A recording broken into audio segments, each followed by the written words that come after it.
Hi friends, இன்றைக்கி எங்கள் வீட்டில் சிக்கன் சண்டே சமையல் பண்ணுறோம். இங்கே பாருங்கள், எங்கள் அத்தாச்சி வந்திருக்கு. அதான் சண்டே சமையல் எங்களுக்கு.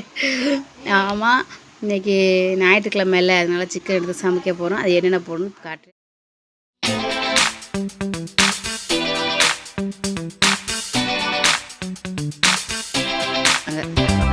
தக்காளி வெங்காயம் எல்லாம் நறுக்கி வச்சாச்சு.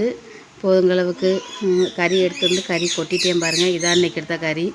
1 கிலோ எடுத்துகிட்டு வந்தார்.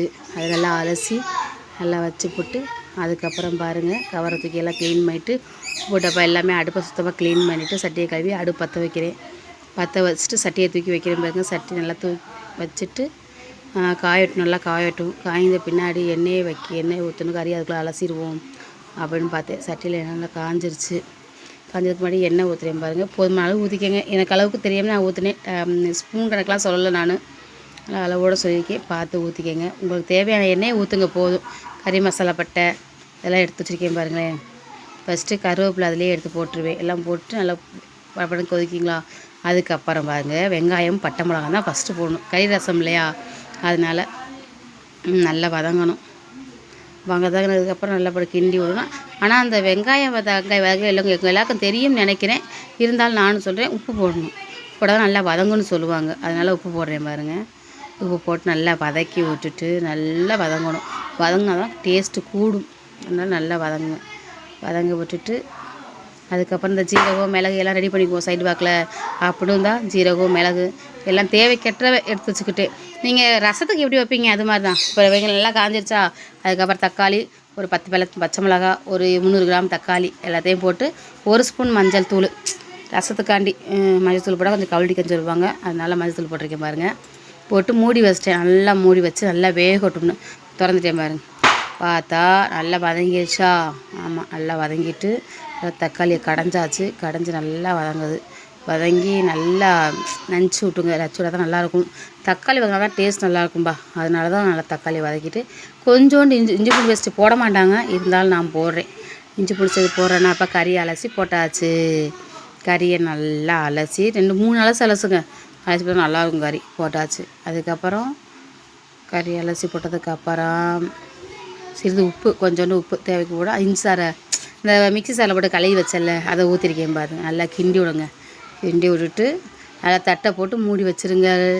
மூடி கறி நல்லா வேகணும். 5 நிமிடம் கழித்து மல்லித்தலைலாம் இப்போயே போட்டுருவேன். நான் போட்டு நல்லா பண்ணிவிட்டு பாருங்கள் எப்படி இருக்குன்னு பாருங்கள். பார்த்துட்டு அதுக்கப்புறம் நல்லா தட்டை போட்டு மூடி வைங்க. நல்லா வேகட்டும்.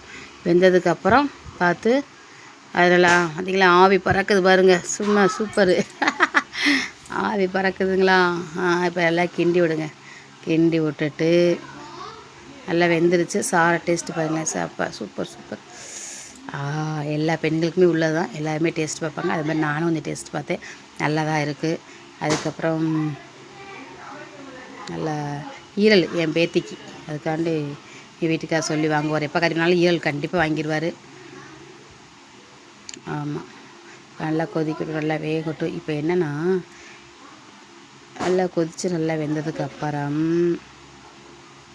கறி சாறு இது என் பேத்திக்கு உரப்பு இல்லாமல் எடுத்து வச்சுக்குவோம். மிளகாலாம் சேர்க்கறதுக்கு முன்னாடி எடுத்து வச்சா அதில் பிணைஞ்சு அவள் சாப்பிடுவாள். அதுக்காண்டி அதை எடுக்கிறேன். அதை எடுத்து பிள்ளைங்க 3வது பையனும் இந்த கறி சாறு தான் கேட்பான். அதனால் தேவைக்குன்றதை எடுத்து வச்சிட்டேன். ஆமாம், பாருங்கள். அதை எடுத்து வச்சுட்டு ஓரமாக வச்சுட்டு அதுக்கப்புறம் போய் ஜீரகம் மிளகு இதெல்லாம் எடுத்து எல்லாம் கிண்டி விட்டுட்டு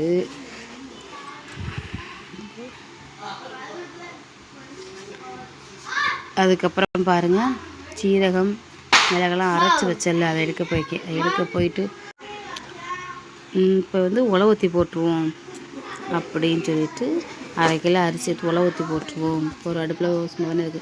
சீரகம் மிளகு ரசப்பொடி எல்லாத்தையும் போட்டேன் பாருங்கள். போட்டுட்டு லைட்டாக அலசிட்டு நல்லா கிண்டி விட்றேன் பாருங்கள். நல்லா கிண்டி விட்டுட்டு செத்தோடு வேகட்டும் நல்லா. அதுக்கப்புறம் தேவைக்கேற்ற தண்ணி கண்டிப்பாக உங்களுக்கு எது தேவையோ அது மாதிரி தேவைக்கேற்ற தண்ணியை ஊற்றிக்கோங்க. எனக்கு குடும்பம் பெருசனால அளவு பரவாயில்லாமல் ஊற்றுவேன். நல்லா ஊற்றி கிண்டி விட்டுட்டு மூடி வச்சுருங்க. மூடி வச்சு அதை கொதிக்கிடுவோம். மறுபடியும் ரசம் முறை கொட்டிடுச்சு, கொதிக்க போகுது. ஒரு பக்கத்து உலை ஊற்றி போட்டாச்சு. இப்போ ரசம் நன்றாக கொதித்து விட்டது. இப்போ உங்களுக்கு கறி ரசம் ரெடி. நீ சாப்பிட்றையில் கண்டிப்பாக காட்டும். சரிங்களா? ஆமாம், நல்லது கதை கொதிச்சிருச்சுங்களா? சூப்பர் சமையல். பிடிச்சிருந்தா ஷேர் பண்ணுங்கள்.